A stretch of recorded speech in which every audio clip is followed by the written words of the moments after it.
Olá, amigos do Projeto Aegis, aqui quem fala é o Marconi Ferreira e nós nos encontramos mais uma vez para partilhar a Palavra de Deus, hoje no livro de Gênesis, capítulos 11, 21, 22 e 25.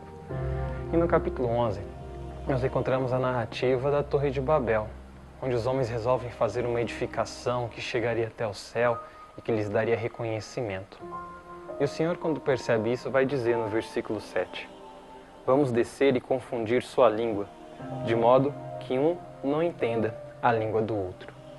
E aqui a palavra já nos ensina, já nos mostra que para que as coisas não deem certo, basta que não haja compreensão, basta que não haja entendimento.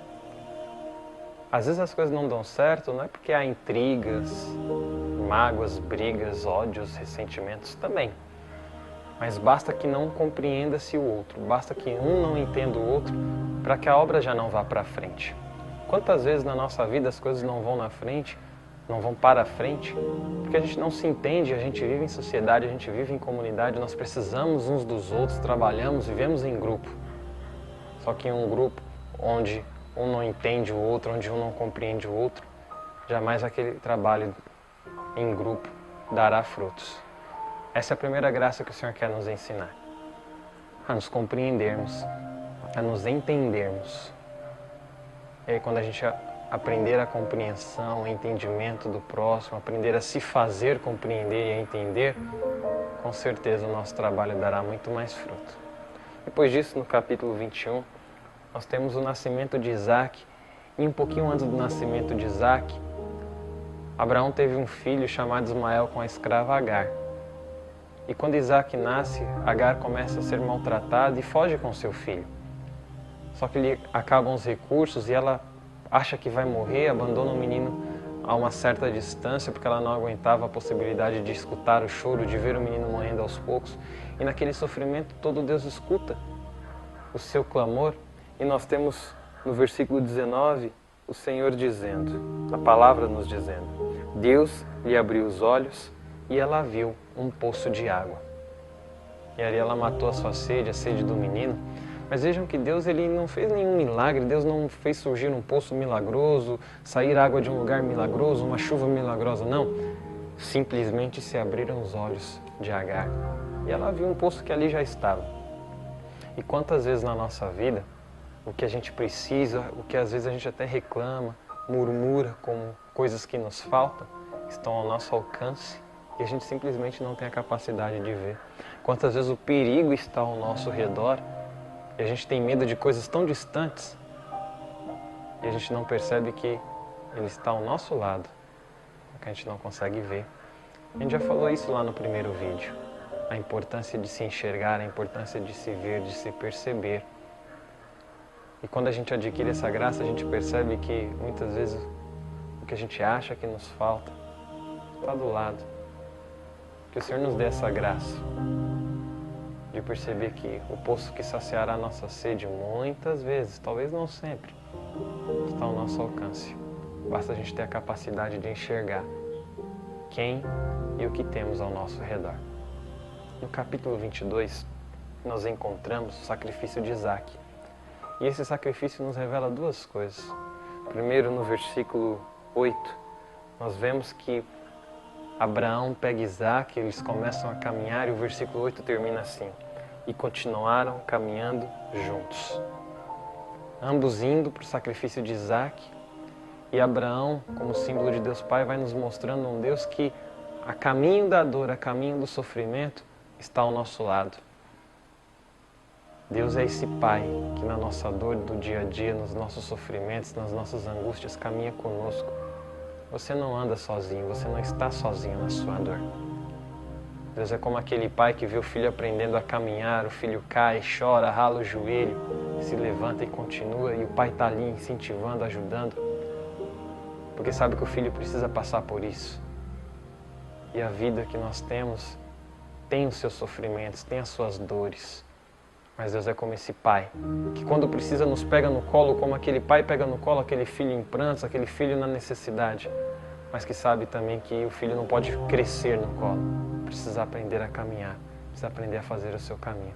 saiba que na sua jornada, Deus está contigo. E a segunda beleza que esse capítulo nos mostra é que no momento em que Abraão vai sacrificar Isaque, Deus interrompe e fala: respeitas a Deus porque não me negaste teu filho único. E porque não me negaste teu filho único, por não teres poupado o teu filho, no versículo 16, abençoarei e multiplicarei teus descendentes. E aqui a gente percebe um Deus que, lógico, retribui, é generoso com aqueles que lhe são obedientes, mas principalmente um Deus que antes do sacrifício espera de nós a disposição e o desprendimento. Lógico que existem momentos que exigem sim de nós sacrifício, mas existem muitos outros em que o sucesso não está no sacrificar-se, está na disposição, está no desprendimento, no desapego. Assim como Abraão, que tinha em Isaque a coisa mais importante, a pessoa mais importante da sua vida, ele que era a promessa de Deus. E ainda assim, Abraão tem essa coragem, porque ele sabe que com a sua disposição, com o seu desprendimento, ele experimentaria a fidelidade de Deus. Que Deus nos ajude no nosso trabalho, na nossa vida, a sermos dispostos, a sermos desprendidos, desapegados. E com certeza colheremos muitas bênçãos de Deus. Por fim, no capítulo 25, nós temos uma narração onde Esaú e Jacó, filhos de Isaque, fazem uma troca. Esaú sai para caçar, volta cansado e vê Isaque preparando um prato de lentilhas e pede daquele prato. E Jacó fala: se você me jurar que você me dá seu direito de primogênito, eu te dou o prato. E Jacó vai dizer: isso não me vale nada nesse momento, eu estou morrendo de fome, me dá esse prato. E no versículo 33 nós temos: disse Jacó, jura-me agora mesmo. Ele jurou e vendeu a Jacó seus direitos de primogênito. Jacó deu a Esaú pão e cozido de lentilhas. Ele comeu, bebeu, levantou-se e partiu, e assim desprezou seus direitos de primogênito. E aqui a gente percebe uma atitude louvável e uma atitude triste de Esaú.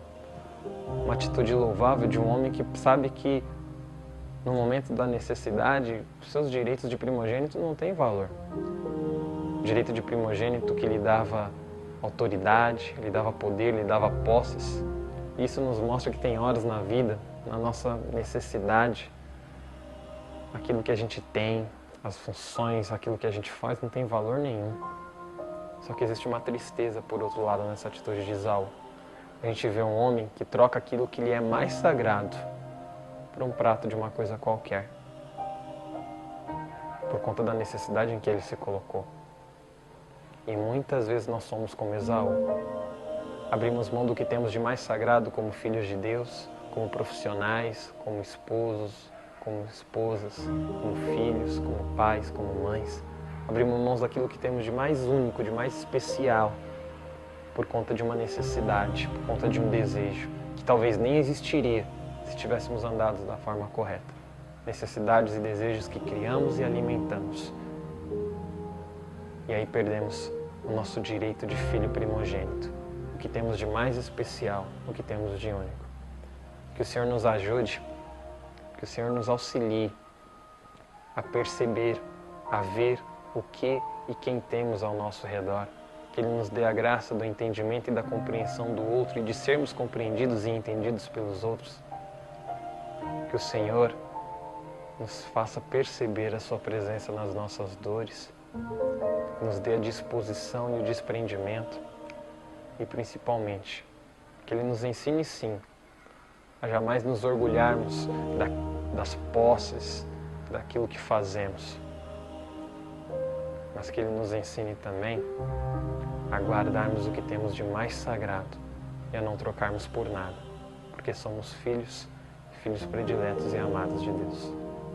Esse foi mais um Luz para Caminhar. Que Deus te abençoe e te guarde. Nós pedimos que você nos ajude a espalhar a alegria e a esperança, curtindo, compartilhando, através dos diversos meios de comunicação, redes sociais, para que a alegria e a esperança do Evangelho toque a tantos corações que precisam experimentar, precisam de esperança, precisam de alegria nesses tempos difíceis que nós vivemos.